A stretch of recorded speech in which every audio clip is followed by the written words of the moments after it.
RRB NTPC live mock 5 already RB application पे live चल रहा है। इसका quick analysis and math solution मैं आपको इस वीडियो में कराऊंगा। साथ ही साथ जो अब तक 5 लाइव टेस्ट कंडक्ट कराए जा चुके हैं, जिनका एनालिसिस मैं करा चुका हूँ, वो सारे आप लोगों के लिए ओपन कर दिए। जिन लोगों को कोई भी मॉक छूट गया है, कल संडे है, कल रात तक आप उसे लाइव अटेम्प्ट कर सकते हैं और मंडे को फिर लाइव मॉक 6 आप लोगों के लिए अवेलेबल हो जाएगा। तो समझते हैं इस मॉक का सेफ स्कोर क्या होगा। बाकी रेलवे के बेस्ट क्वेश्चंस की एक अलग से प्लेलिस्ट में रखी है, वो आप देख सकते हैं। कमेंट सेक्शन में लास्ट मॉक का और इस मॉक का स्कोर बताइएगा अपना कि क्या रहा और सेफ स्कोर आपने क्लियर किया या नहीं किया। ठीक है, आरबी की वेबसाइट पे जब आप फ्री टेस्ट पे क्लिक करेंगे ना, डिस्क्रिप्शन बॉक्स में लिंक है, वहां पे आपको ये लाइव टेस्ट दिखेंगे एनटीपीसी के। यहाँ पे आप देखोगे 5 टेस्ट हैं, जिन्होंने दिया वो रिजल्ट्स दिखेंगे, जिन्होंने नहीं दिया है तो वो लॉगिन करके इन अटेम्प्ट कर सकते हैं इन टेस्ट को। ठीक है, और लाइव मॉक 6 आपका मंडे को अवेलेबल हो जाएगा और फिर ये 5 जो अभी ओपन कर दिए हैं ये बंद हो जाएंगे। ठीक, इसके बाद टेलीग्राम चैनल पे रेलवे के सभी previous year paper subject wise भी एंड ओवरऑल आपको मिल जाएंगे। वहां से आप देख सकते हैं एनटीपीसी की भी सारी पीडीएफ्स अवेलेबल है। जो अभी तक लाइव मॉक 5 है, ये लगभग 15,000 के आसपास कैंडिडेट्स ने दिया है, जिसमें एवरेज स्कोर आपका 55 चल रहा है। ज्यादातर लोगों का स्कोर यहाँ पे 61 से 70 के बीच में है। सभी क्वेश्चंस का सॉल्यूशन आप यहाँ पे वेबसाइट पे देख पाएंगे। अगर ओवरऑल देखा जाए तो 75 या 75 से ज्यादा स्कोर करने वाले 1500 कैंडिडेट्स हैं इनमें। 70 या 70 से ज्यादा स्कोर करने वाले यहाँ पे 3171 कैंडिडेट्स हैं। एवरेज स्कोर 55 है, मीडियन स्कोर 59.45 है। ओवरऑल लेवल की बात करेंगे तो पेपर का लेवल मॉडरेट है। आपको जो एग्जाम का जैसा आपको पेपर देखने को मिलेगा उससे थोड़ा सा बस हल्का सा बेटर आप मान के चलिए, वैसा ये पेपर है। अगर परसेंटाइल देखना चाहें तो किस मार्क्स पे कितनी परसेंटाइल आपकी बनेगी वो आप देख सकते हैं। लाइव मॉक 6 जो होगा उसमें हमने डिसाइड किया कि इस बार आपको क्वेश्चन सब्जेक्ट वाइज देंगे। ठीक है, क्योंकि काफी बच्चे कह रहे थे सर एनालिसिस सब्जेक्ट वाइज नहीं हो पा रहा, तो लाइव मॉक 6 ही ऐसा मॉक होगा जिसमें आपको जीके के क्वेश्चन सारे एक साथ, रीजनिंग के और मैथ्स के क्वेश्चन अलग सारे एक साथ, जिससे कि आप अच्छे तरीके से अपना एनालिसिस भी कर पाए। और 7, 8, 9, 10 फिर से जैसे मिक्स क्वेश्चन अब तक टॉप स्टार्टिंग के 5 मॉक में आए वैसे ही चलेगा। ठीक है, सेफ स्कोर तो आपको पता है रीजन टू रीजन वेरी कर सकता है। इतने सारे अलग अलग हमारे पास जोन्स हैं, फिर अलग अलग पोस्ट हैं, सब कुछ चीजें चलती हैं, लेकिन फिर भी एक ठीक ठाक स्कोर जो मुझे लगता है कि अगर आप इतना ले आएंगे तो शायद कोई जोन आपको अलॉट हो जाए। तो वो ये हो सकता है कि अनरिजर्व्ड कैटेगरी से इस पर्टिकुलर मॉक में 71 प्लस अगर आपका स्कोर आया है, ओबीसी से 66 प्लस, ईडब्ल्यूएस से 63 प्लस, एससी से 61 और एसटी से 58 प्लस आया है, तो चांसेस हैं कि आप क्या करेंगे, सीबीटी 1 को क्वालिफाई कर जाए। अभी तक 5 मॉक्स का यहाँ पे एनालिसिस देख सकते हैं। अभी लास्ट के 2 मॉक्स जैसे जब मैं एनालिसिस किया था तभी का डेटा, अभी इससे ज्यादा ही लोगों ने अटेम्प्ट किया होगा और कल संडे शाम तक भी मैं ये डेटा अपडेट कर दूंगा जब और ज्यादा लोग जिन्होंने अभी तक नहीं दिया वो दे लेंगे इन मॉक्स को। तो लाइव मॉक 6 के टाइम पे वो डेटा भी आपको दिखा दूंगा। बाकी जो सीजीएल का आपको पता है हर सैटरडे संडे हम लाइव टेस्ट कराते हैं, तो उसका भी लाइव मॉक 17 अवेलेबल है अभी, आज कल परसों तक आप उसे दे सकते हैं। तो अगर आप सीजीएल 2025 को टारगेट कर रहे हैं तो ये लाइव मॉक भी आप दे सकते हैं। 15th मॉक टोटल जो हुए हैं उनका एनालिसिस आप यहाँ पे देख सकते हैं, और अगर आपको लगे तो आप टेस्ट सीरीज परचेज भी कर सकते हैं जिसमें आप प्रीवियस मॉक्स को सीजीएल में दे पाते हैं। उसके अलावा बहुत सारे हमारे पेड टेस्ट हैं या वो सारी चीजें आप दे पाएंगे। कंप्लीट तैयारी के लिए मैथ्स कोर्स के लिए आप द्रोणाचार्य बैच और कंप्लीट सारे सब्जेक्ट्स की तैयारी के लिए ऑफिसर बैच ले सकते हैं। चलो अब मैथ्स का सोल्यूशन स्टार्ट करते हैं। 30 मैथ्स के और 4 रीजनिंग के जो डीआई वाले हम मैथ्स में ही पढ़ते हैं, वो सारे क्वेश्चन का सोल्यूशन मैं आपको अभी कराऊंगा। ठीक है, सबसे पहला सवाल हमारे पास x दे रखा है, y दे रखा है, हमें x square plus Y square बताना है। जैसे ही आप यहाँ पे x और y को देखते हैं तो मेरे पास क्या x का इनवर्स ही y दे रखा है, इसे अगर इनवर्स करके लिख दूं तो आप इन दोनों को अगर मल्टीप्लाई करेंगे तो मेरे को समझ में आ रहा है x इंटू वाई क्या हो जाएगा, ये वाली वैल्यू 1 हो जाएगी। और x क्या है, या फिर मैं कह सकता हूँ y क्या है, मेरे पास y 1/x ही है ना। तो अगर मेरे को x square plus Y square बताना है तो मेरे को क्या बताना है, x square plus 1/x square, जिसे मैं ये लिख सकता हूं x प्लस 1/x का होल स्क्वायर -2, यही होता है। तो हमें बेसिकली अब ये वाला काम करके अपने क्वेश्चन को सोल्व करना है जहां x का मान ये है। तो x प्लस 1/x करूंगा मैं, तो ये √5 + 1 डिवाइडेड बाई √5 - 1 प्लस में √5 - 1 डिवाइडेड बाई √5 + 1, इसका होल स्क्वायर और -2, मेरे को यही निकालना है। अच्छा, ये बेसिकली, हालांकि अगर आपने मैथ्स पढ़ा हुआ है मुझसे तो आपको इसका फॉर्मूला भी बता रखा है मैंने। ये वाली वैल्यू क्या होती है मेरे पास, ये फॉर्म क्या है, a प्लस बी अपॉन में a minus B plus a minus B upon में a प्लस बी। ये होता है twice a square plus B square divided by a square minus B square. ठीक है, इसकी वैल्यू मेरे पास ये निकल के आती है। हालांकि आप a डायरेक्टली भी कर सकते हैं इसमें एलसीएम वगैरह लेके, आपको ये रिजल्ट मिलेगा। और यहाँ पे माइनस में 2, इसका ये होल स्क्वायर होगा। ये नहीं, अंदर वाले पार्ट की वैल्यू बताई थी बस मैंने। 5 प्लस 1 6, 2 इंटू में 6 डिवाइडेड बाई 4 का होल स्क्वायर माइनस 2। और रिजल्ट आ गया मेरे पास, यहाँ पे बचेगा 3 का square 9 minus 2 that is 7। Question खत्म हो गया। ऑप्शन नंबर सी क्या हो गया मेरा, करेक्ट हो गया। क्लियर? अच्छा, कुछ लोग ये सोच सकते हैं कि यार ये परफेक्ट स्क्वायर बनेगा और माइनस में 2 आंसर मेरा आएगा, तो एक ही ऑप्शन जा रहा है। लेकिन ये जरूरी नहीं है। क्यों जरूरी नहीं है? क्योंकि भाई जरूरी थोड़ी ना यहाँ पे ये perfect x plus 1 upon x एक परफेक्ट वैल्यू बने। यहाँ पे रूट में भी कुछ आ सकता है मेरे पास। ठीक है, तो ध्यान रखना, जल्दबाजी में गलत मार्क मत कर देना। अगला सवाल दे रखा है मुझे, क्या कहता है कि X square Y plus Z के बराबर Y square Z plus X के और Z square x plus Y के। तो हमें इसका मान बताना। देखो डायरेक्टली कर सकते हैं। हमारे पास क्या है यहाँ पे, तीन इक्वेशन है। हालांकि 3 ही वेरिएबल है, लेकिन इक्वेशंस बड़ी सिमेट्रिक सी दिख रही है मेरे पास। जैसे z x square Y plus z y square Z plus x और Z square x plus Y.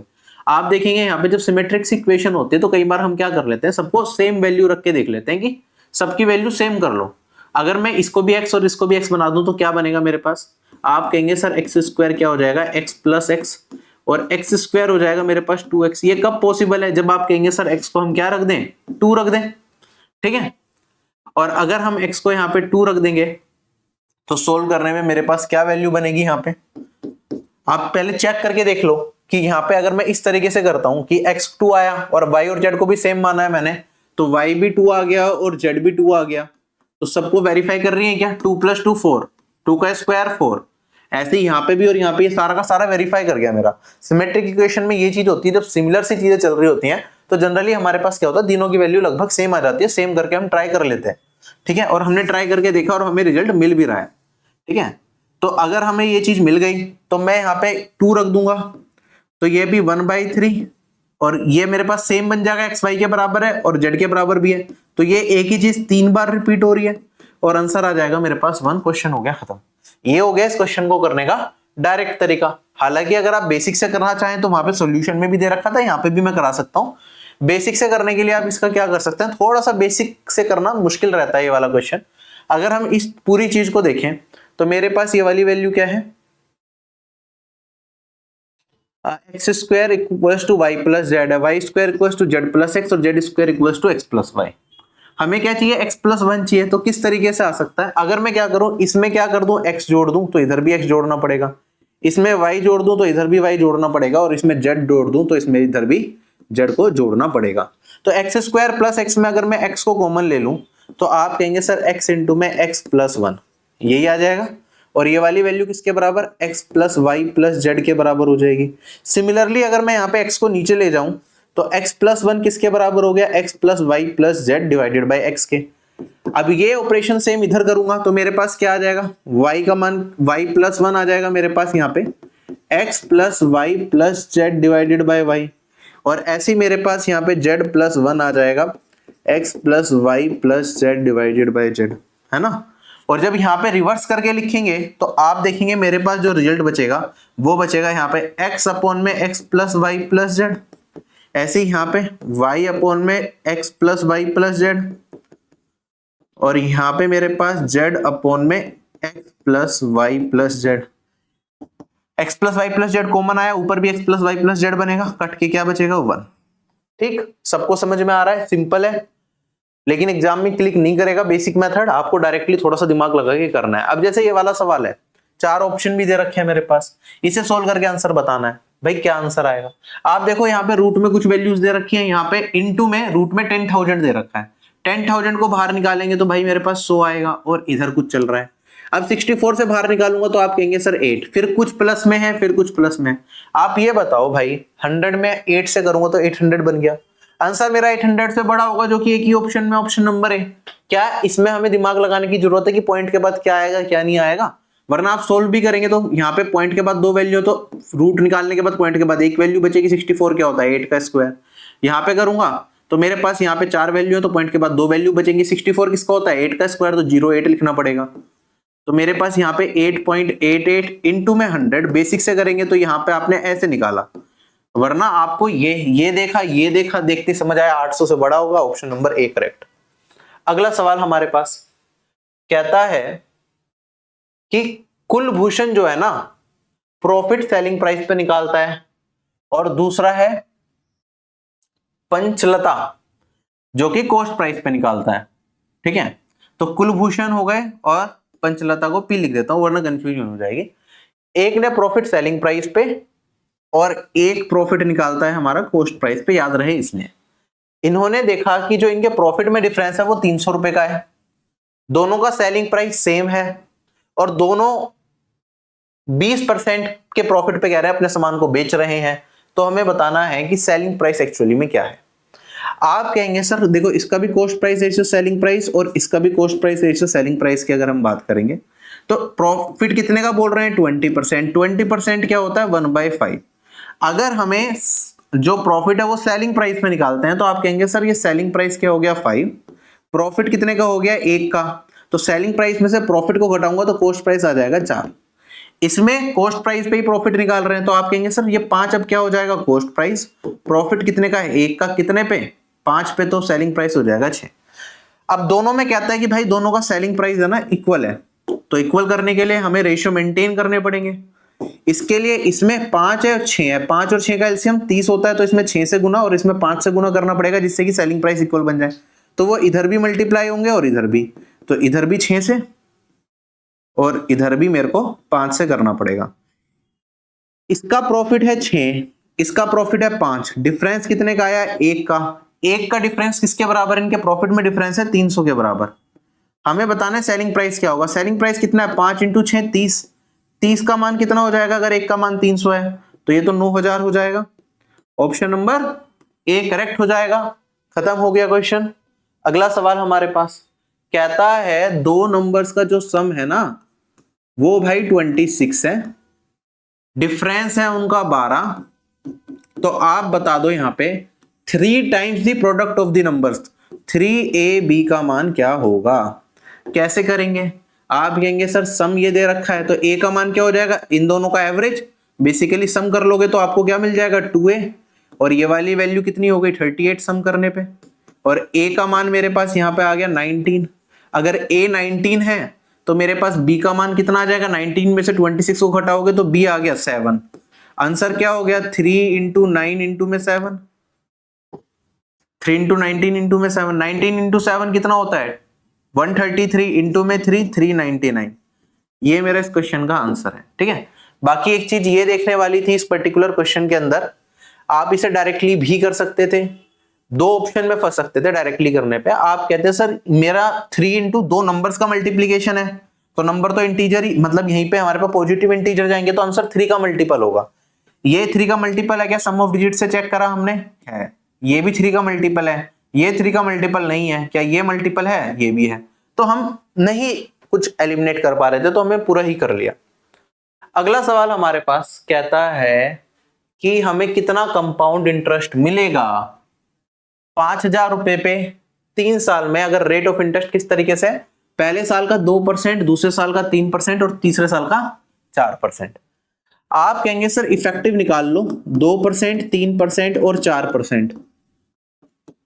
Effective का फॉर्मूला क्या होता है, इफेक्टिव इंटरेस्ट कितना मिलेगा, 3 अलग अलग दे रखे होते हैं तो ये होता है a plus B plus C plus a b plus C plus B C. Simplify करने के लिए मैं ऐसे कर लेता हूं, वरना a b plus B c plus c आप ऐसे भी कर सकते हो, प्लस में a b c divided by 10,000 ये वैल्यू होती है। इफेक्टिव रेट निकालेंगे, इन तीनों का सम कर दिया, 2 और 3 5 और 4 9, फिर a को कॉमन ले लिया 2, 3 और 4 7, और यहाँ पे 3 और 4, 3 गुना में 4 12 भाग में 100, इन तीनों का प्रोडक्ट कर दो, 3 दूनी 6 चौक 24 डिवाइडेड बाय ये वैल्यू क्या निकल के आई फटाफट से बताओ। यहाँ पे मेरे पास 7 दूनी 14 26 0.26 और यहाँ पे 0024, तो मैं यहाँ पे लिखूंगा 9.2624। क्या इफेक्टिव रेट यही बनेगा? 5000 पे इतनी वैल्यू कितनी होगी? तो इसमें हमें 5000 से मल्टीप्लाई करना है। अब 5000 से मल्टीप्लाई करना है तो आप कहेंगे सर ये मेरा एग्जैक्ट आंसर आएगा, परसेंट हटा लूंगा तो 2 जीरो हट जाएंगी। इसे भी और सिंप्लीफाई करने के लिए मैं क्या कर सकता हूं, ऊपर नीचे 2 से मल्टीप्लाई और डिवाइड, तो इससे क्या होगा, ये 100 बन जाएगा। 100 बनने की वजह से क्या वैल्यू होगी मेरे पास? आप कहेंगे सर जब ये 50 इंटू 200 बन गया तो यहाँ पे पॉइंट हटा के मैं यहाँ पे लगा सकता हूं, और अब डायरेक्टली इसे 2 से डिवाइड कर दो, आपका आंसर आ गया। 2 से डिवाइड करूंगा तो मेरे पास यहाँ पे वैल्यू आएगी 463.12। This is my answer. ये कंपाउंड टेस्ट आएगा, एग्जैक्ट वैल्यू हमने निकाल ली। ठीक है, जब पॉइंट में दे रखा था तो हमें डाउट रहा था थोड़ा एप्रोक्सीमेशन वगैरह या कुछ और ना हो, इसलिए मैंने यूनिट डिजिट वगैरह चीजों पर गया ही नहीं। ठीक है, मैंने पूरा ही निकाल के दिखा दिया आपको। क्वेश्चन में कहता है कि स्कूल के अंदर टोटल स्टूडेंट्स 240 हैं, जिसके अंदर हमारे पास बॉयज कितने हैं 135, तो गर्ल्स कितनी हो जाएंगी आप बताओ। 240 में से 135 घटा दिया तो ये वाली वैल्यू तो आ गई 105। हमें बताना है गर्ल्स और बॉयज का रेशियो, तो 105 रेशियो 135 15 से घट जाएगा तो आ जाएगा मेरे पास ये 7:9। क्वेश्चन हो गया खत्म। अगला सवाल हमारे पास, ये 1035 प्लस 1025 प्लस √3 1025 35, इसका मान बताना है। मैंने आपको सीजीएल के जब मॉक्स कराए थे तब भी बताई थी इसकी ट्रिक। भाई ये 35 और 25 इन दोनों का सम क्या हो गया मेरे पास भाई, ये तो 60 हो गया है ना। और अगर हमारे पास 1035 प्लस 25 ऐसा दिख जाए तो ये वाली वैल्यू यहाँ पे क्या आ जाएगा, ये 1060 दे रखा हो, 25 और 35 एज इट इज दे रखा हो, तो हमारा जो इसे सोल्व करके आंसर बनता है वो यही बन जाता है 1060, और 1060 क्या है √3।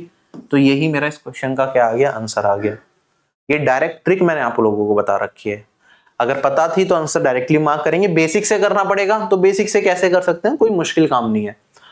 आपको देखो 25 का मान नहीं पता, 35 का मान नहीं पता, लेकिन इन दोनों के सम से बन रहा है 60, उसका मान पता है, तो आप कह सकते हैं 1025 प्लस मेरे पास ये वाली वैल्यू हो जाएगी 35, और ये वाली वैल्यू क्या हो जाएगी 10a प्लस बी का formula 10a plus 10b divided by 1 minus 10a 10b,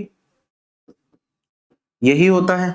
ये 1060 बन गया। 1060 का मान कितना होता है मेरे पास, ये होता है √3, वरना आप 1060 की फॉर्म में लिखना चाहो तो 1060 की फॉर्म में ही लिख लो। ठीक है, बाद में अगर हम सोल्व करेंगे तो आप देखेंगे 1025 प्लस 1035 तो एज इट इज आ गया,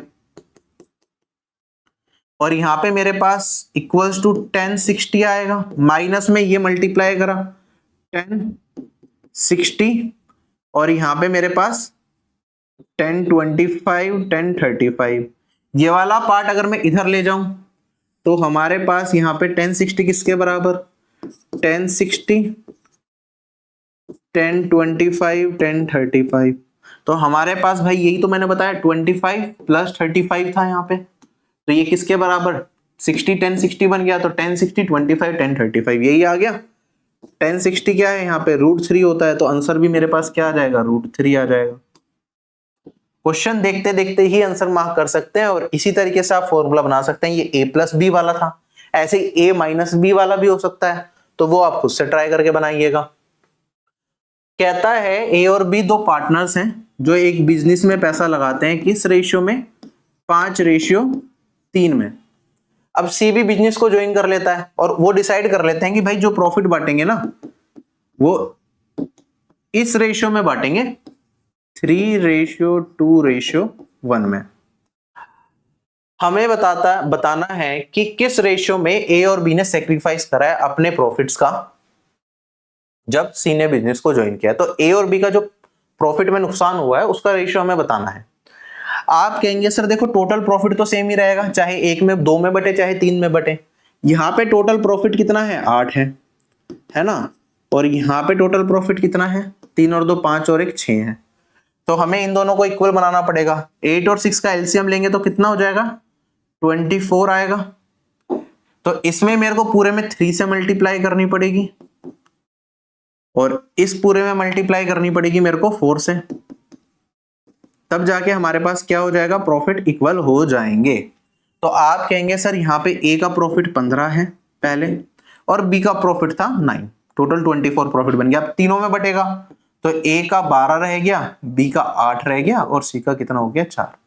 ए ने कितना प्रॉफिट में नुकसान किया अपना, ए का नुकसान है -3 का और बी का नुकसान है -1 का। तो किस रेशियो में ए और बी ने अपने प्रॉफिट्स को सेक्रीफाइस किया, आप कहेंगे सर -3 रेशियो -1, 3 रेशियो 1 में इन्होंने अपने प्रॉफिट का नुकसान किया है। This is my answer. Clear, बढ़िया सवाल था, इसे कॉपी में नोट कर लेना, हो सकता है आपने ना कर रखा हो। अगला सवाल हमारे पास एन इजी वन, कहता है एक गेम है जिसमें राजेश ने 2/5 अपनी मनी का फर्स्ट राउंड में खो दिया, सेकंड राउंड में बचे हुए का 3/5 खो दिया और थर्ड राउंड में उसके भी बचे हुए का 1/3 खो दिया। तो ओरिजिनल सम का उसके पास कितना रहा। आप कहेंगे सर ओरिजिनल सम में मान लेता हूं x है, पहले में 2/5 खोया तो बचा कितना, 3/5 बचेगा, 1 - 2/5 कर दिया। अब इतने का हमने क्या करा, सेकंड पार्ट में वो इतने का 3/7 खो देता है तो इसका 4/7 रह जाएगा, 1 - 3/7 करके। उसके बाद तीसरी बारी में वो क्या करता है, 1/3 इस बचे हुए का भी खो देता है तो बचेगा कितना, इसका 2/3। सोल्व करके हमें अपना आंसर बताना है कि ओरिजिनल का उसके पास कितना रह गया, 3 से 3 कट गया। आप कहेंगे सर ये रह गया 4 × 2 = 8/35। तो यही मेरा इस क्वेश्चन का आंसर हो जाएगा। चलें आगे। अगला सवाल हमारे पास भाई देखिए फटाफट से, कहता है ट्रेन का, बस का और एयरप्लेन का फेयर एक प्लेस से दूसरे प्लेस जाने का हमें दे रखा है किस रेशियो में, 2:8:25। ठीक है, और जो नंबर ऑफ पैसेंजर्स ट्रेवल करेंगे उसका रेशियो दे रखा है मेरे पास 10:3:2। अगर एक सिंगल ट्रिप में जो सारा फेयर कलेक्ट होता है सारे मोड्स ऑफ ट्रांसपोर्टेशन को मिला के वो इतना होता है, तो हमें बताना है कि खाली एयर पैसेंजर से कितना पैसा कलेक्ट होगा। तो टोटल अमाउंट अगर मेरे को निकालना है तो आप कहेंगे सर इन सबको मल्टीप्लाई कर दो, एक पर्सन का फेयर इनटू में टोटल नंबर ऑफ पर्संस, उनका मल्टीप्लाई करेंगे तो ये आ गया 20, ये आ गया 24 और ये आ गया मेरे पास 50। ठीक है, रेशियो में हम कुछ इस तरीके से लिख सकते हैं। और अगर आप इसे और सिंप्लीफाई करना चाहें तो 2 से काट सकते हैं, तो 10, 12 और 25। ठीक है, ये रेशियो आ गया। कंबाइंड जो पैसा कलेक्ट हुआ तीनों मोड से मिला के वो कितना हो गया मेरे पास, 47 रेशियो। 47 रेशियो किसे रिप्रेजेंट करता है, इसे। तो मैं एक रेशियो कह सकता हूं 118,440 डिवाइडेड बाय 47 को रिप्रेजेंट करेगा। हमें बताना है एयर पैसेंजर से कितना फेयर कलेक्ट हुआ, एयर पैसेंजर 25 रेशियो को रिप्रेजेंट कर रहा है तो इनटू में 25। यही मेरा क्या आएगा, इस क्वेश्चन का आंसर आएगा। अब देखो चार ऑप्शन में से कौन सा ऑप्शन करेक्ट हो सकता है। 25 का मल्टीपल होगा ये हमें दिख रहा है, लेकिन लास्ट में चारों में ही 2 जीरो हैं, तो चारों में से कोई भी आंसर आ सकता है। अब एक तरीका तो मैं पूरा सोल्व करूं, इसे पूरा मल्टीप्लाई करूं, फिर दूसरा तरीका है कि मैं कुछ और इसमें दिमाग लगाने की कोशिश करूं कि भाई मेरे पास क्या वैल्यू आएंगी, है ना। तो देखो भाई मेरे को एक चीज समझ में आ रही है, लास्ट में 44 है ना, तो ये वाला मेरा 4 का मल्टीपल होगा, ये वाली पूरी वैल्यू 11844, एक जीरो तो अलग है, और ये 4 अगर मैं इसमें से निकाल लूं तो इस 25 को मिल जाएगा 4, तो 100 बन जाएगा। तो मैं कह सकता हूं 3 जीरो आ जाएंगी यहाँ पे, इसे 4 से डिवाइड करने के बाद। 4 से डिवाइड करूंगा तो 2 जा जाएगा मेरे पास, 4 × 2 = 8, 38 बचेगा, 9 जा 6 और 1। ये वाली वैल्यू को अब मेरे को 47 से डिवाइड करके बताना है आंसर क्या आएगा। सिंप्लीफाई हो गया। अब ये पूरा का पूरा कटेगा ही, तो ये लास्ट में तो 3 जीरो आनी ही है। 7 में किससे मल्टीप्लाई करूं कि यूनिट डिजिट 1 आ जाए, आप कहेंगे सर 3 से करना पड़ेगा, 7 3 × 21 एक ही वैल्यू है, तो जो भी आंसर होगा लास्ट में 3 फिर 3 जीरो, ऑप्शन नंबर बी ही करेक्ट हो सकता है और कोई ऑप्शन में है ही नहीं, तो ये आंसर आ गया। क्लियर, समझ आया या नहीं आया। वरना इसका यूनिट डिजिट से भी आप देख सकते थे कि भाई जो पहली डिजिट है यहाँ पे 5 है, 6 है, 7 है और यहाँ पे 77 कुछ इस तरीके से दे रखा है, तो मेरे पास वैल्यू क्या आएगी, आप कहेंगे सर 47 है, 47 को 296 को अगर काटूंगा 47 से कितने टाइम्स जाएगा, 7 टाइम्स जा नहीं पाएगा, 6 टाइम्स ही जाएगा। तो पहली डिजिट आएगी 6, पहली अगर 6 आएगी तो चार ऑप्शन में एक ही डिजिट है। दोनों तरीके से आप देख सकते हैं, बस सिंप्लीफाई करना आना चाहिए। क्वेश्चन में कहता है मेरे पास दो कैंडिडेट्स के बीच में इलेक्शन लड़ा जाता है, जो विनर है उसे 46% वोट्स मिलते हैं और जो सेकंड अपोनेंट है उसे 39% वोट्स मिलते हैं, और इसके बता भी रखा है कि 39% वोट्स 7800 को रिप्रेजेंट करते हैं। हमें कहता है कि अगर कुछ वोट्स इनवैलिड थे तो ये बताओ हमें कि विनिंग मार्जिन क्या है कैंडिडेट का और कितने इनवैलिड वोट्स हैं। तो आप कहेंगे सर विनिंग मार्जिन क्या होगा, इसे 46 मिले, इसे 39 मिले, तो इनका डिफरेंस हो गया 7%, ये हो गया मेरा विनिंग मार्जिन। अच्छा, इनवैलिड वोट्स क्या होंगे, या तो इसे मिले या इसे मिले, जो इन दोनों में से किसी को ना मिले तो 100 में से अगर मैं घटा दूं कितना, जो इन दोनों को वोट्स मिले 46 प्लस 39, तो मेरे को वो मिल जाएगा इनवैलिड वोट, और ये वाली वैल्यू कितनी आ जाएगी मेरे पास यहाँ पे 55, 85, 15%। तो मेरे को एक तो ये बताना है विनिंग मार्जिन और इनवैलिड वोट्स, तो आपको 7% और 15% का मान निकालना है। एक तरीका तो ये है भाई, आप इनका रेशियो देख लो, भाई ये 7:15 आना चाहिए, चार ऑप्शन दे रखे हैं, 7:15 आ रहा है क्या, 200 से काटोगे 7:15 मिल गया। इसमें तो आ रहा है 3:5, इसमें आ रहा है मेरे पास अगर मैं काटूंगा तो 7:17, और इसमें आ रहा है मेरे पास यहाँ पे 300 से कटेगा 4:15, तो एक ही ऑप्शन मैच कर रहा हो गया। अदरवाइज ये तो एक तरीका हो गया मुश्किल वैल्यू पे, वरना ये तो सिंपल ही सवाल था। 39% 7800 को रिप्रेजेंट करेगा, तो कितना जा रहा है 200 गुना 1% 200 को रिप्रेजेंट करेगा, तो यहाँ पे इंटू में 200 कर दूंगा तो ये 1400 हो गया, और यहाँ पे इंटू में 200 कर दूंगा, ये मेरे पास 3000 हो गया। कोई दिक्कत तो नहीं है किसी को। मल्टीपल तरीके जो हो सकते हैं क्वेश्चन को करने के, वो मैंने आपको यहाँ पे बता दिए। आगे बढ़ते हैं। देखो क्वेश्चन में कहता है मेरे पास एक स्क्वायर है ABCD, कहता है कि x क्या है, मिड पॉइंट है AB का, तो ये पॉइंट हो गया x। फिर हमारे पास आगे कहता है कि BC पे एक पॉइंट है y, कुछ इस तरीके से कि ये 1/4 ऑफ BC है, क्या है इसका 1/4 है। तो एक काम कर लेते हैं, इस वैल्यू को मैं a मान लेता हूं, तो ये वाली वैल्यू आ जाएगी a/2 और ये वाली वैल्यू आ जाएगी मेरे पास a/4, ठीक है टोटल, क्योंकि स्क्वायर की साइड बराबर ही होती है। इसका एरिया BXY का एरिया दे रखा है हमें 400, तो हमें मान बताना है कि डायगोनल AC का मान क्या होगा। AC क्या होगा, अगर साइड एक स्क्वायर की A होती है तो ये A√2 होता है, और A√2 का मान बताना है। सोल्व करेंगे। अगर मैं इस ट्राइंगल को देखता हूं मेरे पास, तो एरिया ऑफ अ ट्राइंगल क्या होता है, half into base into height, तो हाफ इंटू में बेस कितना मेरे पास a/2 और हाइट कितनी मेरे पास a/4, ये किसके बराबर 400 के बराबर। a स्क्वायर किसके बराबर हो जाएगा, आप कहेंगे सर यहां से तो गया 16 और इंटू में 400, तो यहां से डायरेक्टली निकल जाएगा, यहां से 20 और ये 4, तो a का मान 4 इंटू 20 ये हो गया 80। हमें बताना है a√2, तो ये क्या हो गया 80√2, डायगोनल की दूरी आ गई है, ठीक है। चलिए अगला सवाल हमारे पास सिंप्लीफिकेशन का है, पूरा का पूरा सोल्व करके बताना है। आई होप आप सभी लोग इजीली कर सकते हैं, फिर भी करा ही देता हूं।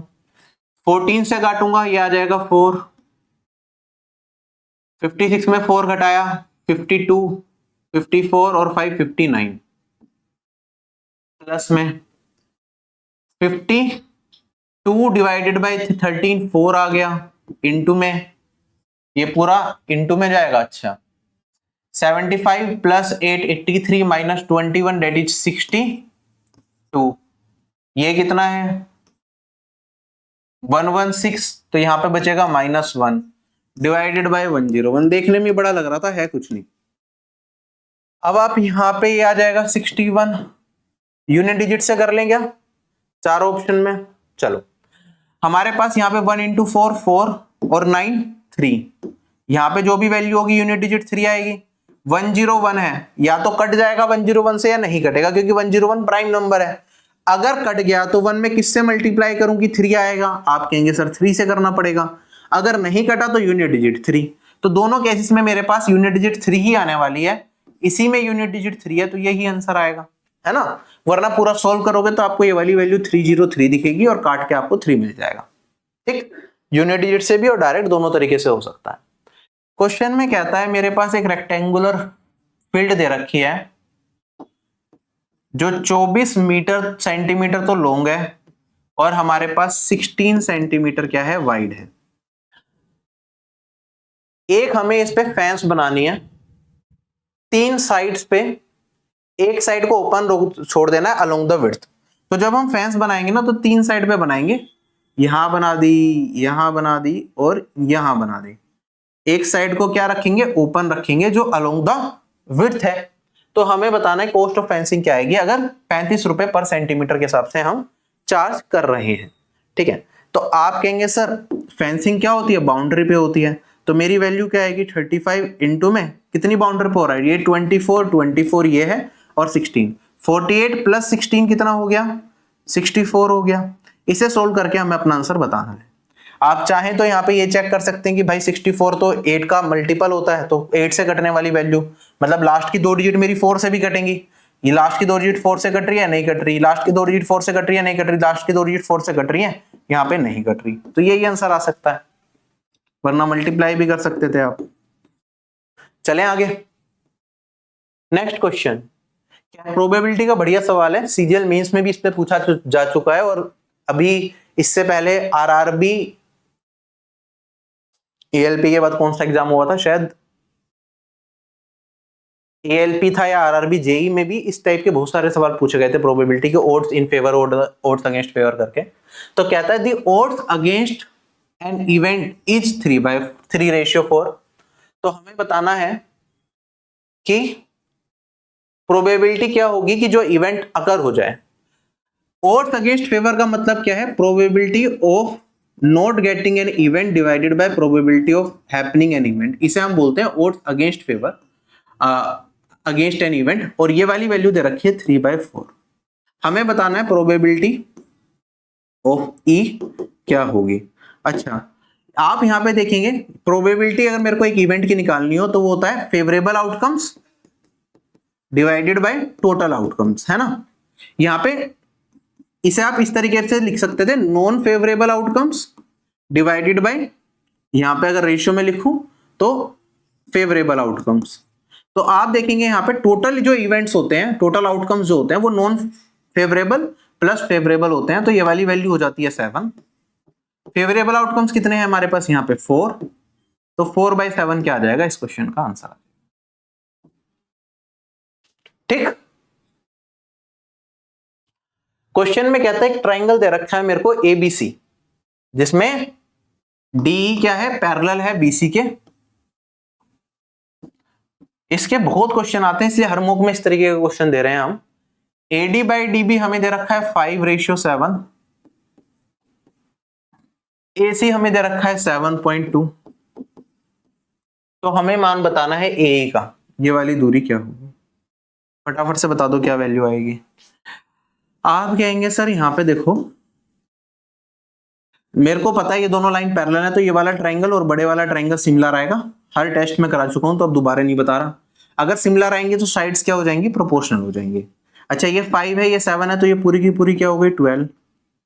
12 में किससे मल्टीप्लाई करूं कि 7.2 आ जाए, आप कहेंगे सर 0.6 से मल्टीप्लाई करना पड़ेगा, इसलिए जैसे यहाँ पे 5 है और अगर मेरे को ये पूछा तो 5 में किससे मल्टीप्लाई करूं कि ये वाली AE आ जाए, तो AE हो जाएगा 5 इंटू में 0.6 और मान आ जाएगा मेरे पास 3। ठीक, वरना बेसिक से करना चाहो तो आप रेशियो मेथड यूज कर सकते हो, मतलब साइड प्रोपोर्शनल वाला। आप कहेंगे सर 12 डिवाइडेड बाय मेरे पास 5 या 5/12 किसके बराबर हो जाएगा, this side by this side, ये बराबर हो जाएगा मेरे पास AE डिवाइडेड बाय 7.2। वही चीज करिए बेसिकली, यहाँ पे इंटू 0.6 हो रहा है तो मैंने यहाँ पे भी इंटू 0.6 करा तो ये आ गया 3। ठीक है, पूरा सोल्व करके भी यही आता। अगला सवाल मेरे पास कहता है मेरे पास 2 लोग हैं राम और श्याम। ठीक है, राम पॉइंट ए पे है और श्याम पॉइंट बी पे है, दोनों एक दूसरे की तरफ आ रहे हैं। राम यहां से इधर जा रहा है और श्याम मेरे पास यहां से इधर जा रहा है। कहीं बीच में कहीं एक पॉइंट होगा जहां पे इन दोनों की क्या हो गई, मीटिंग हो गई, और उसके बाद इन दोनों ने एक दूसरे को क्रॉस कर लिया। उसके बाद क्या हुआ, राम को यहां से आगे जाने में कितना टाइम लग रहा है, 2 घंटे, डू 1/4, जिसे मैं कह सकता हूं 9/4 आवर। और जो शाम है यहाँ पे मिलने के बाद ये इधर जाता है, तो इसे कितना टाइम लग रहा है बाकी के डिस्टेंस को कवर करने में, 6 1/4, जिसे मैं लिख सकता हूं यहाँ पे 25/4।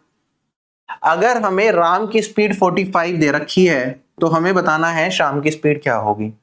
जब क्रॉसिंग वाले क्वेश्चंस आते हैं, इसका डायरेक्ट फॉर्मूला होता है मेरे पास। आप कहते हैं सर यहाँ पे S1/S2 बराबर होता है, जो स्पीड है दोनों की, रूट में जो T2/T1 क्रॉस करने के बाद जो टाइम लगा उसका रूट। तो यहां पे मेरे पास अगर राम से लेके चलें तो 45/S2 है, और टाइम की बात करेंगे तो पहले शाम का टाइम लेंगे, दैट इज 25/4, और यहां पे क्या है 9/4 से डिवाइड करेंगे तो 9 नीचे और 4 ऊपर, ये कट जाएगा, रूट से बाहर निकालूंगा तो 5/3 बाहर निकलेगा। सोल्व कर लो, ठीक है। 5 से 45 को काटूंगा 9 इंटू में 3 27, तो H2 मेरे पास कितना आ गया 27, और यही मेरे को निकालना था। चलें आगे। अगला सवाल कहता है semi circle of maximum area that is this is inscribed in a rectangle. एक रेक्टेंगल के अंदर मैक्सिमम एरिया का सेमी सर्कल हमने डाला और उसका एरिया भी दे रखा है, तो हमें बताना एरिया ऑफ रेक्टेंगल। हमेशा ध्यान रखिए जब रेक्टेंगल के अंदर मैक्सिमम पॉसिबल साइज का सेमी सर्कल डाला जाएगा तो उस केस में क्या होगा, हमारे पास वो तभी पॉसिबल है जब हमारे पास क्या होगा, जो लॉन्गेस्ट साइड है रेक्टेंगल की, या फिर मैं कह सकता हूं जो लेंथ है, वो मेरा क्या बन जाए, डायगोनल बन जाए इस सेमी सर्कल का।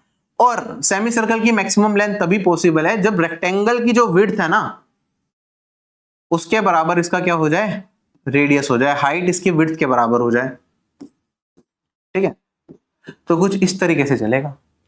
अगर रेक्टेंगल में मैक्सिमम पॉसिबल साइज का हमें सेमी सर्कल डालना है तो वो इसी तरीके से डल सकता है। हमें बताना है कि एरिया क्या होगा रेक्टेंगल का। क्वेश्चन को थोड़ा घुमा के ऐसे भी पूछा जा सकता था कि भाई जो सेमी सर्कल है वो हमारा रेक्टेंगल के एक साइड पे उसका सर्कुलर पार्ट टच कर रहा है और दूसरा पार्ट डायगोनल है, और हमें सेमी सर्कल सबसे बड़े साइज का चाहिए, तो भी यही चीज होती। वरना आपको थोड़ा बहुत दिमाग भी लगाना है, कई बार एग्जामिनर लैंग्वेज सही नहीं पूछ पाता, लेकिन हमें खुद से सोचना है कि जब रेक्टेंगुलर की लेंथ और ब्रेथ हमें नहीं दे रखी और सेमी सर्कल अगर मैक्सिमम साइज का डालना है तो ऑटोमेटिकली हमारे पास लेंथ क्या हो जाएगी, 2r हो जाएगी, और ब्रेथ क्या हो जाएगी, हमारे पास r हो जाएगी। हमें एरिया बताना है रेक्टेंगल का क्या होगा। अगर सेमी सर्कल का एरिया क्या होता है 1/2 पाई r², और ये वाली वैल्यू किसके बराबर दे रखी है 1800 पाई के, तो हमें यहां से पाई एलिमिनेट हो जाएगा, 2 इधर मल्टीप्लाई होगा 3600, r का मान कितना आ गया 60। अगर r 60 आ गया तो एरिया कितना हो जाएगा रेक्टेंगल का, ये 60 है, ये 120 है, 60 इंटू 120, 12 6 जा 72, तो ये आ गया 7200। चलें आगे। अगला सवाल मेरे पास, दो ट्रेन है सेम डायरेक्शन में चल रही है, एक की स्पीड 48 है और एक की है हमारे पास यहाँ पे 60।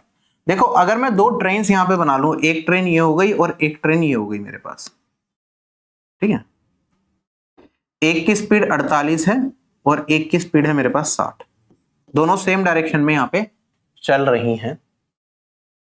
फास्टर ट्रेन जो है, मैं मान लेता हूं ये वाली ट्रेन फास्टर है, मैंने बनाई भी वैसे ही है। इसे ना स्लोअर ट्रेन में एक आदमी बैठा है, उसे क्रॉस करना है,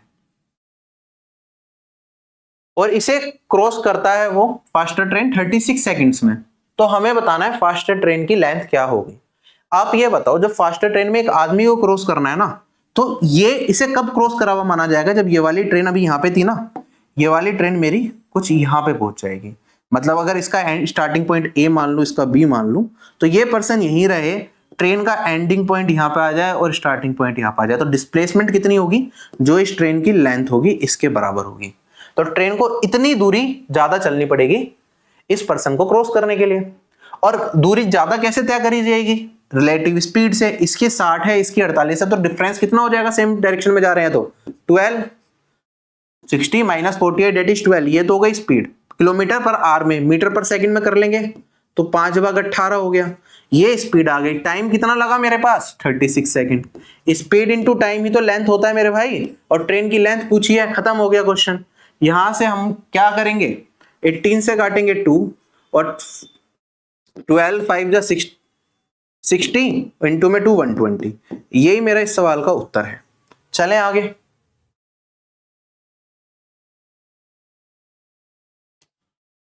क्वेश्चन में कहता है कि ए को काम करने में उतना ही टाइम लगता है जितना बी और सी को लगता है। तो ए और बी प्लस सी, अच्छा सवाल है ये भी, 1:1, ये टाइम का रेशियो हो गया इनका।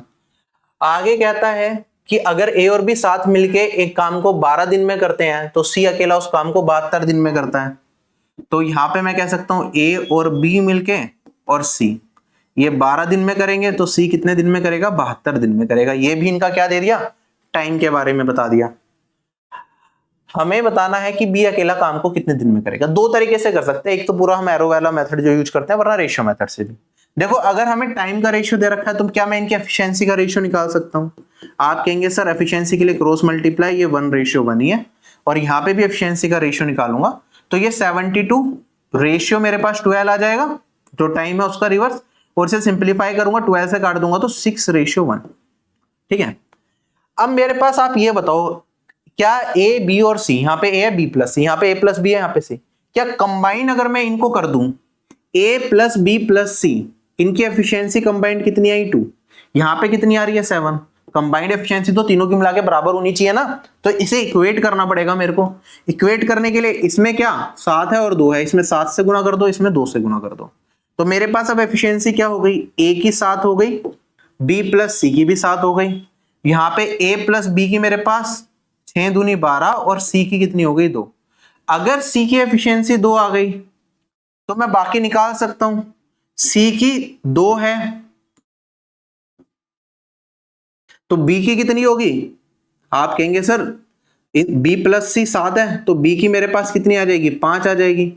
हमें बताना है टोटल काम बी कितने टाइम में करेगा, तो आप यहां से कर लो। आप कहेंगे सर सी पूरा काम कितने दिन में करता है, 72 दिन में, है ना। सी की एफिशिएंसी कितनी है 2, तो ये हो गया मेरे पास 72 इंटू में 2 टोटल वर्क। टोटल वर्क को अगर एफिशिएंसी से डिवाइड कर दूंगा तो टाइम मिल जाएगा। बी की एफिशिएंसी है 5, बी से करवाना है ना, तो 5 से डिवाइड कर दो तो मेरे पास क्या आ जाएगा, बी का टाइम आ जाएगा। और यहाँ पे वैल्यू कितनी आ जाएगी, आप कहेंगे सर 144 डिवाइडेड बाय 5 है, इंटू 2 कर दो, 288 डिवाइडेड बाय 10 मतलब 28.8। ये मेरा क्या आ जाएगा, इस क्वेश्चन का आंसर आ जाएगा। क्लियर, चलें आगे। समझ में आ गया, एरो मेथड से भी किया जा सकता है, कोई दिक्कत नहीं है, वो आप खुद से ट्राई करिएगा। कहता है 3 प्राइम नंबर को मैंने डिसेंडिंग ऑर्डर में अरेंज कर दिया, तो ए बी सी तीनों प्राइम नंबर मान लेता हूं। डिसेंडिंग ऑर्डर का मतलब सबसे बड़ा ए होगा, फिर बी होगा और सी होगा मेरे पास, है ना। कहता है पहले 2 प्राइम नंबर का जो प्रोडक्ट है ना वो 323 है, तो भाई ए और बी का प्रोडक्ट कितना आ गया, 323। फिर कहता है बी और सी का जो प्रोडक्ट है लास्ट के 2, ये है 221। हमें बताना है कि बिगेस्ट प्राइम नंबर कौन सा है। भाई बिगेस्ट तो ए है, ए का मान ही निकालना है। अगर मैं सोल्व करता हूं यहाँ पे ए और बी को, 323 2 प्राइम नंबर का प्रोडक्ट है, कैसे कंपेयर करते हैं मैंने आपको बताया। इसके नियरेस्ट एक परफेक्ट स्क्वायर नंबर देखो, परफेक्ट स्क्वायर नंबर कौन सा होता है, 324 होता है। ये उससे कितना कम है, 1 कम है, तो मैं इसे 18 का स्क्वायर माइनस 1 स्क्वायर लिख सकता हूं। 18 माइनस 1 कितना हो गया 17, 18 प्लस 1 कितना हो गया 19। भाई एक 19 होगा इनमें, एक 17 होगा। बड़े वाला कौन सा हो गया 19, छोटे वाला कौन सा होगा 17। भाई हमें बिगेस्ट प्राइम नंबर तो बताना था। स्टार्टिंग के सबसे बड़ा तो ए था, ए तो मेरे को यहीं पे मिल गया। अगर ए यहीं पे मिल गया तो क्वेश्चन भाई मेरा यहीं खत्म हो गया, मेरे को आगे जाने की जरूरत ही नहीं है। ये वाली वैल्यू आ गई मेरे पास 19, क्योंकि डिसेंडिंग ऑर्डर में लिया, हमें खुद दे रखा है क्वेश्चन में और पहले 2 का ये दे रखा है, वरना तो आपको आगे करना पड़ेगा। आपको यहाँ पे बी का मान मिल गया 17, आप कहेंगे 17 में किससे गुना करूं कि ये आ जाए, तो आपको सी मिल जाएगा 13, फिर आप कंपेयर करके बता सकते हैं, लेकिन उसकी जरूरत नहीं है। अगला सवाल मेरे पास क्वेश्चन में कहता है कि ओ क्या है, ऑर्थो सेंटर है, सॉरी ओ सेंटर है इस सर्कल का, तो सर्कल का सेंटर बना दिया ओ। कहता है एक पॉइंट है on the major arc BC. देखो फिगर बना रखी है, वरना मैं दोबारा ही बना देता हूं आप लोगों को, जिससे कि एक एक चीज समझ में आती रहे, वरना थोड़ा कंफ्यूज कर सकते हो। मान लो मेरे पास एक सर्कल है सेंटर, उसका सेंटर हमने दे दिया O। कहता है कि एक आर्क है BC, तो B और C 2 पॉइंट ले लिया मैंने। अब इसकी मेजर आर्क होगी ये और माइनर आर्क होगी ये, कुछ ऐसे ही होता है। तो कहता है कि एक पॉइंट है मेजर आर्क पे, तो A यहां पे बना लिया। कहता है एंगल BOC और एंगल BAC बना लो, तो मैंने यहां पे BAC और यहां पे BOC ये हमने बना लिए। ठीक है, आगे कहता है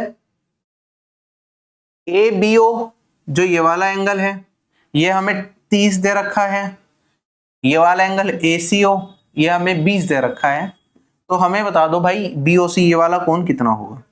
अच्छा, इसका देखो डायरेक्ट तरीका होता है, अगर ये वाला और ये वाला आपको कोण दे रखा है तो इन दोनों कोण का योग इसके बराबर होता है। मतलब ये 30 है ये 20 है, तो ये अपने आप ही 30 + 20 50 हो जाएगा, ये याद रखिएगा। और ये 50 तो हमें एक प्रॉपर्टी होती है कि एक आर्क जो मेजर सेगमेंट पे एंगल बनाती है और उसका डबल बनाती है सेंटर पे, तो ये 50 तो ये 50 इंटू में 2 ये आ जाएगा 100। ठीक है, अगर आपको कंफ्यूजन है कि भाई ये कैसा आया, तो आप यहां पे देख लो। अब जब हम ये वाला करते हैं ना, हम थोड़ी सी कंस्ट्रक्शन कर सकते हैं। अगर मैं यहां पे ये कंस्ट्रक्शन कर लूं,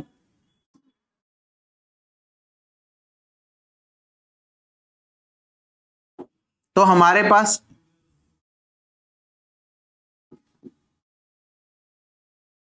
ये रेडियस है, ये रेडियस है, ये रेडियस है, आपको पता है। तो आप कहेंगे सर ये क्या बन जाएगा, आइसोसेलेस ट्रायंगल बन जाएगा। तो ये वाली साइड इस वाली साइड के बराबर, तो ये वाला एंगल और ये वाला एंगल बराबर हो जाएंगे, तो ये 30 हो जाएगा। ऐसे ये 20, ये रेडियस इस ट्रायंगल के अंदर, तो ये 20 हो जाएगा। तो 30 + 20 ये इस तरीके से आया। ठीक है, तो याद रखिए इस चीज को, वरना मैंने आपको प्रूफ करा ही दिया। अगला सवाल हमारे पास कहता है 2 sin 2x - 2 किसके बराबर है, 3tan 210 के बराबर है। 2x - 2 फर्स्ट क्वाड्रेंट में लाई करता है अगर, तो आप वैल्यू बता दो x का क्या होगा। तो सोल्व कर लेते हैं। देखो tan 210 क्या होगा, ये 180 से कंपेयर कर लेंगे, 180 + 30 होगा। 180 + 30 मतलब थर्ड क्वाड्रेंट। थर्ड क्वाड्रेंट में क्या होता है, 10 पॉजिटिव होता है, तो इसे हम रिप्लेस कर देंगे 3 10 30 से, क्योंकि 180 है तो 10 10 ही रहेगा, कन्वर्ट नहीं होगा। और ये मेरे पास 2 sin 2x - 2 है। अगर सोल्व करेंगे साइन 10 30 होता है 1/√3, तो 3/√3। और यहाँ पे ये 2 था, 2 को भी इधर ले जाऊंगा, तो आप देखेंगे यहाँ पे √3 बचेगा, ये आ गया √3/2। ये हमारा फर्स्ट क्वाड्रेंट में है एंगल 2x - 2। √3/2 क्या होता है, साइन 60 के बराबर होता है। तो 2x - 2 60 के बराबर, कंपेयर करेंगे तो 2x किसके बराबर, यहाँ पे 62 और x आ जाएगा 62 / 2 दैट इज 31, और यही मेरा इस क्वेश्चन का आंसर हो जाएगा। क्लियर है सभी लोगों को। नेक्स्ट क्वेश्चन हमारे पास कहता है 8 लोगों का एवरेज बढ़ जाता है 6 किलो से अगर एक नया पर्सन पुराने पर्सन को रिप्लेस कर दे जिसका वेट था 42 kg। तो आपको बताना है नए पर्सन का वेट क्या होगा। आप कहेंगे सर देखो पुराने पर्सन का वेट था कितना 42 kg, अब नए पर्सन के आने की वजह से एवरेज कितना बढ़ गया 8 लोगों का, 6 से बढ़ गया। तो भाई जो नया पर्सन है उसने क्या करा होगा, उसका वेट कितना ज्यादा होगा इस पुराने पर्सन से जिससे रिप्लेस करा है। आप कहेंगे सर 8 के 8 लोगों में उसने 6 का एक्स्ट्रा कंट्रीब्यूशन किया है, तो 6 × 8 इतना वेट ज्यादा होगा इसका जिस पर्सन से रिप्लेस करा है उससे। तो इसका वेट कितना आ जाएगा 48 + 42 दैट इज 90। क्वेश्चन खत्म। नेक्स्ट क्वेश्चन हमारे पास ये दो स्टेटमेंट दे रखी हैं, बताना है इनमें कौन सा सही है। पहला है 4/7, 6/11 और 9/13। पूरा सोल्व कर लो। 4/7 को करूंगा 0.45 जा जाएगा, फिर 57 जा जाएगा, 2 डेसिमल प्लेस तक निकाल लो, ये 0.55 आएगा, आप सबको पता है। और ये वाली वैल्यू मेरे पास आप देखेंगे वैसे ही पहला यहीं पे मैंने देखा ये साइन तो गड़बड़ हो गया, ये वाला बड़ा है इससे, तो ये तो रॉन्ग हो गया। इन दोनों को कंपेयर करना है। रूट में अगर कुछ ना लिखा हो तो हम मान के चलते हैं 2 है, इसे 10 की पावर 1/2 और इसे मैं लिख सकता हूँ 15 की पावर 1/3। जब ऐसा होता है तो 2 और 3 का एलसीएम ले लेते हैं हम, और आप कहेंगे सर इनका एलसीएम आ जाएगा मेरे पास 6, तो दोनों में पावर 6 से गुना कर दो, तो मेरे पास यहां पे बचेगा 10 का क्यूब और यहां पे बचेगा 15 का स्क्वायर। तो मेरे पास ये आ गया 1000 और ये आ गया 225। कौन सा बड़ा है भाई? ये वाला बड़ा है, तो यहाँ पे बिल्कुल सही लिखा हुआ है, और सही लिखा हुआ है तो मेरा इस क्वेश्चन का आंसर ये तो सही है, पहले दूसरे वाला पहला गलत है, तो ओनली 2। ठीक, नेक्स्ट क्वेश्चन हमारे पास कहता है रिलेशन बता दो एक्स और वाई के बीच में क्या होगा, कुछ इस तरीके से कि पॉइंट एक्स वाई जो है इक्विडिस्टेंट हो जाए इन दोनों पॉइंट से। तो भाई एक पॉइंट मैंने बना लिया यहाँ पे 8 3, कोऑर्डिनेट ज्योमेट्री का सवाल है, एक पॉइंट बना दिया मैंने यहाँ पे 6,9। अच्छा, ऐसे कौन सा पॉइंट होगा जो इनसे इक्विडिस्टेंट होगा? आप कहेंगे सर एक पॉइंट नहीं है, मल्टीपल पॉइंट हो सकते हैं।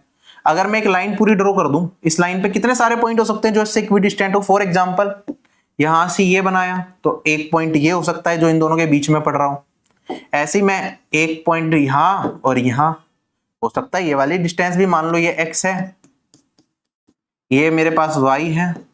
तो जनरली क्या होता है, मेरे पास एक लाइन बनती है जिस लाइन की हम इक्वेशन निकालते हैं, जो कि उस लाइन पे कोई भी पॉइंट आप लोगे दोनों से इक्विडिस्टेंट रहता है। ये हमने कोऑर्डिनेट ज्योमेट्री में पढ़ा है। अब हमें बताना है कि भाई ये लाइन की इक्वेशन क्या होगी। 4 ऑप्शन दे रखे हैं। इसका तरीका क्या होता है भाई, मैं लाइन पे कोई भी एक पर्टिकुलर पॉइंट है उसे मैं मान सकता हूं x, y। आप कहेंगे सर जो x, y चलो मान लिया यहाँ पे, तो इसे मैं a और b डिस्टेंस को यहाँ पे लिख देता हूँ। ये यहाँ से a की दूरी पे है, ये b की दूरी पे है। मल्टीपल पॉइंट्स हो सकते हैं, तो एक डिस्टेंस फॉर्मूला लगा देंगे। बेसिक से करना हो तो आप कहेंगे सर डिस्टेंस फॉर्मूला कहता है कि जो ये वाली दूरी है ना यहाँ से लेके यहाँ तक की, वो किसके बराबर होगी? x - 8 का होल स्क्वायर प्लस y - 3 का होल स्क्वायर। ये डिस्टेंस के इनके बीच में जो होगा उसका स्क्वायर के बराबर होगा। ऐसे ही ये डिस्टेंस किसके बराबर होगा? इसमें से इसे घटा दो, x - 6 का होल स्क्वायर प्लस y - 9 का होल स्क्वायर। ये हमारा क्या होता है? ये होता है डिस्टेंस फॉर्मूले से वैल्यू।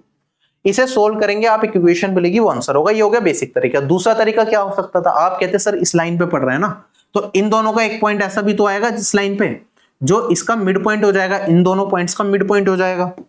अगर मैं मिड पॉइंट निकालता हूं तो आप कहेंगे सर मिड पॉइंट की वैल्यू क्या होती है? ये x1 है, ये x2 है, तो मिड पॉइंट होता है 8 + 6 डिवाइडेड बाई 2। ये x कोऑर्डिनेट, y कोऑर्डिनेट क्या होगा? 9 + 3 डिवाइडेड बाई 2। और ये वाली वैल्यू कितनी आ जाएगी मेरे पास? 14/2 7, और ये वाली वैल्यू 6। 7 और 6 क्या करेंगे? सेटिस्फाई करेंगे इस लाइन की इक्वेशन को। तो 4 ऑप्शन में से 7/6 कर लो, वरना लाइन इक्वेशन निकालना तो यहाँ पे। तो पहले पूरी इक्वेशन निकाल के मैं आपको दिखा देता हूं। आप देखेंगे x² आएगा, y², यहाँ पे भी x², y², वो कट जाएंगे। तो मेरे पास मोटा मोटा क्या बचा यहाँ पे? -16x + 64 -6x प्लस यहाँ पे 9, और ये वाली वैल्यू -12x, ये y है सॉरी, प्लस 36 और -18y प्लस 81। सिंप्लीफाई करेंगे इसे तो x वाले सारे एक साथ लिख दो। 16x ये है, तो यहां पे आ जाएगा 4x इधर। मेरे पास -6y और -18y, तो माइनस का 12y बचेगा। अब ये वाला पार्ट 64 और 9 73, इसमें से घटा दूंगा तो वैल्यू बचेगी मेरे पास 8 + 36 44। इधर ले जाऊंगा तो माइनस का 44 ये आएगा। 4 से काट दोगे आप तो x - 3y = -11। x - 3y = -11। ये मेरा इस क्वेश्चन का आंसर आ गया। ये बेसिक हो गया, वरना चारों ऑप्शन में आप, मैंने कहा ना मिड पॉइंट 7,6 भी इधर ही आएगा। तो x को 7 रखो, इधर 6 रखो, देखो सेटिस्फाई कर रहेगा। 21 - 6 नहीं कर रहा है ना। 7 और 6, 7 - 18 कितना? -11 सेटिस्फाई कर रहा है। 7 - 18 सेम ही है, लेकिन -11 आएगा तो 11 नहीं हो सकता। 21 - 6 ये कितना हो गया मेरे पास? 15। -11 नहीं हो सकता, तो इससे भी कर सकते थे, और बेसिक ये हो गया। अगला सवाल हमारे पास कहता है कि रेडियस और हाइट ना एक सर्कुलर कोन का हमने इंक्रीज कर दिया 20% से, तो वॉल्यूम में कितना इंक्रीज देखने को मिलेगा? आप कहेंगे सर वॉल्यूम ऑफ अ कोन होता है 1/3 पाई r²h। 1/3 और पाई तो कांस्टेंट है, तो रेडियस के स्क्वायर और हाइट पे डिपेंडेंट होगा। रेडियस और हाइट दोनों को ही अगर हमने 20% बढ़ाया तो रेडियस के स्क्वायर पे डिपेंडेंट है। तो आप कहेंगे sir V old divided by V new. Radius 20% बढ़ गया तो मैं कहूंगा पहले 10 था तो 12 हो गया, और यहाँ पे स्क्वायर पे डिपेंडेंट है, और हाइट भी 10 की क्या हो गई 12 हो गई, तो यही चेंज आएगा। मैंने 10 और 12 जानबूझ के लिखा है जिससे कि कैलकुलेशन आसान बने, क्योंकि नीचे अगर मेरे पास 10 के मल्टीपल में होगा ना तो कंपेयर करना आसान रहेगा परसेंटेज इंक्रीज निकालने के लिए। आप कहेंगे सर ये आ गया 12 का क्यूब दैट इज 1728, और यहाँ पे आ जाएगा 1000। 1000 पे कितने का इंक्रीज है 728 का। अगर 100 पे इंक्रीज निकालूं तो एक जीरो हटा दो, पॉइंट लगा दो, पॉइंट लगा दो, तो कितना आएगा 72.8% का इंक्रीज देखने को मिलेगा, that is option number C. ठीक है, अगला सवाल हमारे पास, इसमें क्या दे रखा है, एक कॉलेज के 5 सेक्शन है ए बी सी डी, उसमें एक पर्टिकुलर एग्जाम में जो स्टूडेंट्स अपीयर हुए हैं उनका डेटा यहाँ पे है, और जो पास हुए हैं उनका डेटा यहाँ पे दे रखा है सारे सेक्शंस में। टोटल नंबर ऑफ स्टूडेंट जो अपीयर हुए जो पास हुए वो है, और कितने कितने हैं इन सभी में वो यहाँ पे आपको मिल रहा है। कहता है what is the percentage of students who appeared for the exam in section E. Section E में कितने परसेंट लोग अपीयर हुए, आप कहेंगे सर ये तो 58 डिग्री दे रखा है, इसमें टोटल वैल्यू का कोई लेना देना है ही नहीं। टोटल कितना होता है 360 होता है, हमें पता है पाई चार्ट में, तो कितने परसेंट हो गया 58 डिवाइडेड बाई 360 इंटू में 100%, यही वैल्यू आएगी।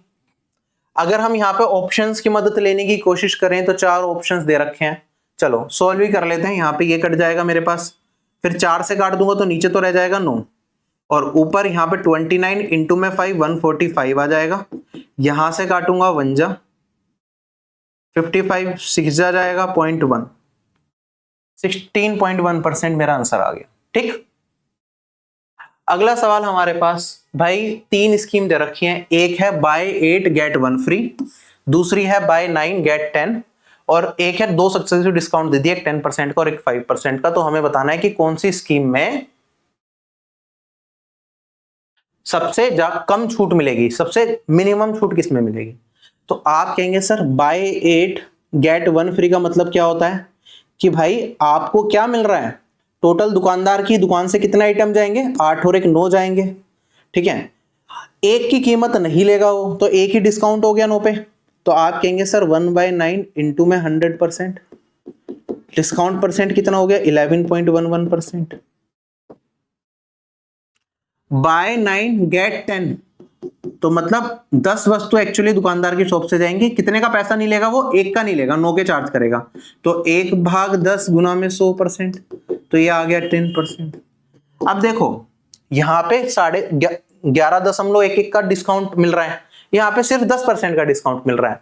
इस केस में 2 सक्सेसिव डिस्काउंट है, एक 10 का है उसके बाद एक 5 का भी है, तो ऑब्वियसली यहाँ पे ये 10% के डिस्काउंट से तो ज्यादा रहेगा। हमें बताना है कि किस स्कीम में लोएस्ट डिस्काउंट मिल रहा है, तो लोएस्ट डिस्काउंट तो भाई इसमें मिल रहा है। आगे सोल्व करने की जरूरत है क्या, मुझे जल्दी बताओ, नहीं है, तो स्कीम बी सेकंड नंबर की स्कीम यही आंसर हो जाएगा। चलें आगे। अब भैया कुछ टॉपिक्स यहां पे पूछे गए थे हमारे पास रीजनिंग में डीआई के, तो वो भी मैं करा देता हूं। देखो क्वेश्चन में कहता है कि यहाँ पे 2016 से 2020 तक का डेटा दे रखा है, मेल और फीमेल्स का कि कितनी थी, और उनमें से कितने एजुकेटेड मेल थे और कितनी एजुकेटेड फीमेल्स थी। ये हमें चीजें दे रखी हैं गांव की, एक विलेज का डेटा है ये पूरा का पूरा। तो हमें बताना है find the percentage of total number of educated females to the total number of females all over the years.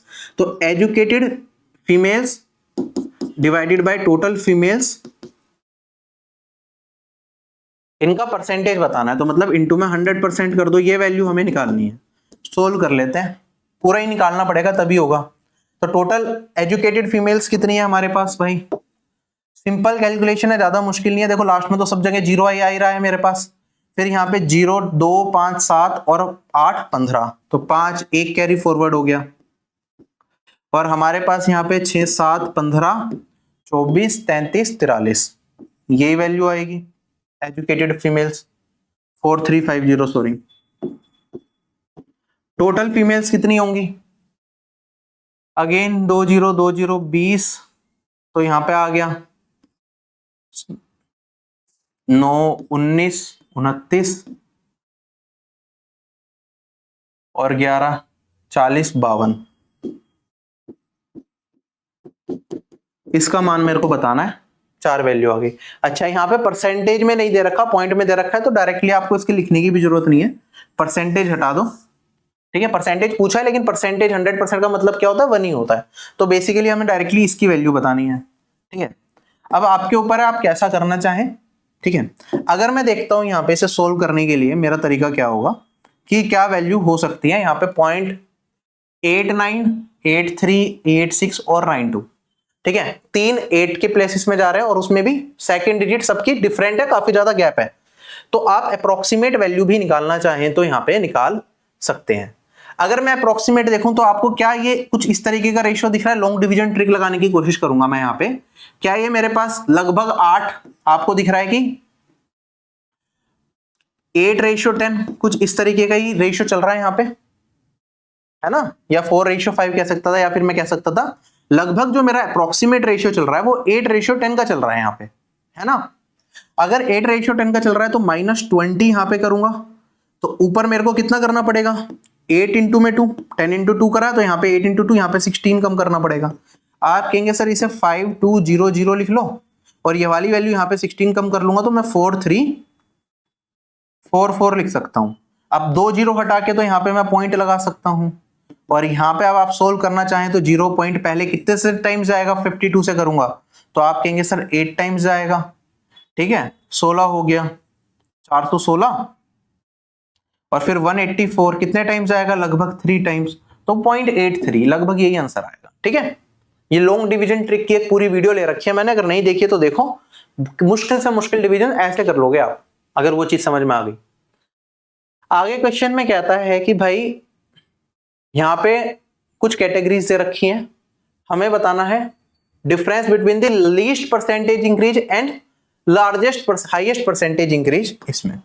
अब क्या है देखो, रॉ मटेरियल है, 2019 में इतना लग रहा था, 2020 में इतना लग रहा है, तो कुछ परसेंटेज इंक्रीज हुआ होगा। आप कहोगे सर 1000 का इंक्रीज हो गया, कितने पे, 5000 पे कितना होता है, 20%। यहाँ पे कितना हुआ, 10,000 से 12,000, यहाँ पे भी 20% का इंक्रीज है। 8,000 से 12,000 इंक्रीज हुआ, 4,000 का कितना हो जाएगा, 50%। डायरेक्टली करो, यहाँ पे 10,000 से 20,000 कितना इंक्रीज हो गया, 100%। 1000 का इंक्रीज हो गया, 10,000 पे 10,000 का इंक्रीज। हमें बताना है difference maximum increase minus least increase. Maximum increase क्या है भाई, 100%, लीस्ट इंक्रीज क्या है, 20। तो 100 माइनस 20 अगर हम कर देंगे तो वैल्यू कितनी आएगी मेरे पास, 80%। यही इस क्वेश्चन का आंसर है। ठीक है, अगला सवाल हमारे पास, और आज की क्लास का मेरे ख्याल से ये सेकंड लास्ट क्वेश्चन है। हमारे पास क्या दे रखा है यहाँ पे, जो शेयर ट्रेड किए जा रहे हैं मुंबई, राजस्थान, उत्तर प्रदेश और उत्तराखंड के स्टॉक एक्सचेंज पे, वो दे रखा है। ठीक है, आटा, कोलगेट और जम्बूजा सीमेंट का, इसमें इनका पर डे का हाई और लो दिखा रखा है ना।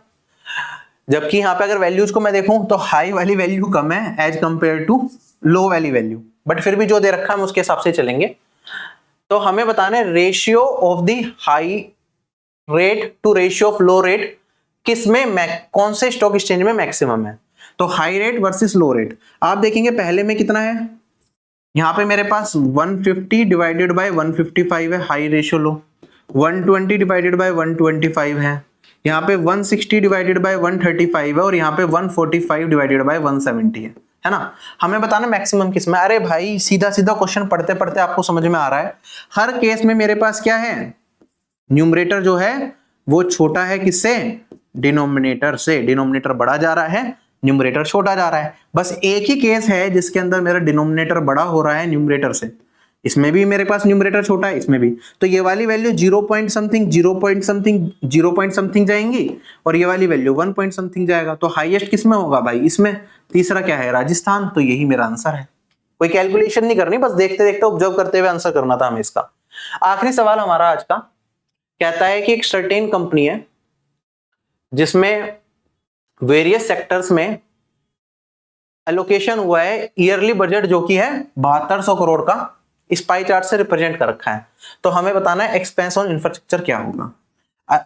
देखो पाई चार्ट का सेंट्रल एंगल होता है 360 डिग्री। टोटल खर्चा कितना हो रहा है हमारा 7200 का, तो 360 डिग्री से रिप्रेजेंट करेगा। हमें मान बताना है 84.7 डिग्री का, तो ये कितना होगा, आप देखेंगे यहाँ पे 360 से काटूंगा तो 20 टाइम्स आएगा, तो 1 डिग्री 20 को रिप्रेजेंट कर रहा है, इसमें 20 से मल्टीप्लाई कर दूंगा तो मेरे पास वैल्यू क्या आएगी, 2 को 7 से करेंगे तो 4, यूनिट डिजिट ही मेरे को 4 मिल रही है, तो ऑप्शन नंबर सी में यह करेक्ट हो सकता है, इसी में दे रखा है, तो यही मेरा इस क्वेश्चन का आंसर आएगा। आई होप क्लास आपको समझ में आई हो, मजा आया हो क्लास करने में। 34 questions with in an hour हमने करे हैं, जिसमें चीजें मैंने बेसिक से भी बताने की कोशिश करी है और डिटेल तरीका भी बताया है। तो उम्मीद है आपको ये सेशन पसंद आ रहे हैं तो कमेंट सेक्शन में जरूर बताइएगा और आरबी को प्ले स्टोर पे जरूर रेट कीजिएगा। अभी अलविदा लूंगा, जय हिंद। क्या आप एसएससी एग्जाम्स की तैयारी कर रहे हैं और कंफ्यूज्ड हैं कैसे प्रिपरेशन करें? देखो, कोई भी कॉम्पिटिटिव एग्जाम अगर आपको निकालना है तो सबसे जरूरी है आपका उसमें हार्ड वर्क, उसके बाद right strategy and right guidance. मैं Shubham Jain, ex GST inspector, जिसने अपने 7 साल के टीचिंग करियर में लाखों बच्चों को ट्रेन किया और उनकी ड्रीम जॉब तक पहुंचने में मदद करी है। मैंने खुद एसएससी सीजीएल एग्जामिनेशन को फर्स्ट अटेम्प्ट में निकाला था, तो I know the best method जिससे कम से कम टाइम में अपन प्रिपरेशन तक कर सकते हैं। आप लोगों के लिए लेके आया हूँ ऑफिसर बैच, एक ऐसा बैच जिसमें बेसिक्स टू हाई लेवल सारी चीजें आपको कराई जाएंगी।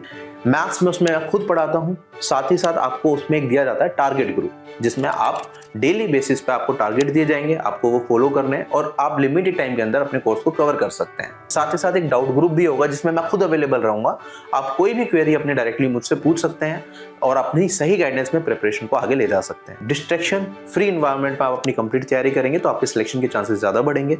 साथ ही साथ कोई भी चीज आप पढ़ते हैं तो उससे रिलेटेड टेस्ट वहां पे अवेलेबल रहते हैं, जिससे आप अपनी परफॉर्मेंस को एनालाइज कर पाएं। प्री और मेंस की टेस्ट सीरीज कोर्स के साथ आपको मिलेगी। इसके साथ साथ आपके लिए एक एड ऑन भी है, जो लोग स्टेट एग्जाम्स की प्रिपरेशन करते हैं, जैसे जिसमें हिंदी पूछा जाए, स्टेनोग्राफी की कुछ बच्चे प्रिपेयर कर रहे होते हैं या फिर कंप्यूटर कुछ एग्जाम्स में पूछा जाता है, तो उसकी क्लासेस भी हमने ऑफिसर बैच के अंदर इंक्लूड कर दी है, मैथ्स, इंग्लिश, जीके, रीजनिंग के साथ साथ। तो एक कोर्स में आपकी कंप्लीट प्रिपरेशन हो जाएगी। आप लोगों के लिए एक ऑफर भी है, अगर आप एग्जाम 10 कोड यूज करेंगे तो आपको 10% का डिस्काउंट मिल जाएगा ऑफिसर बैच के ऊपर।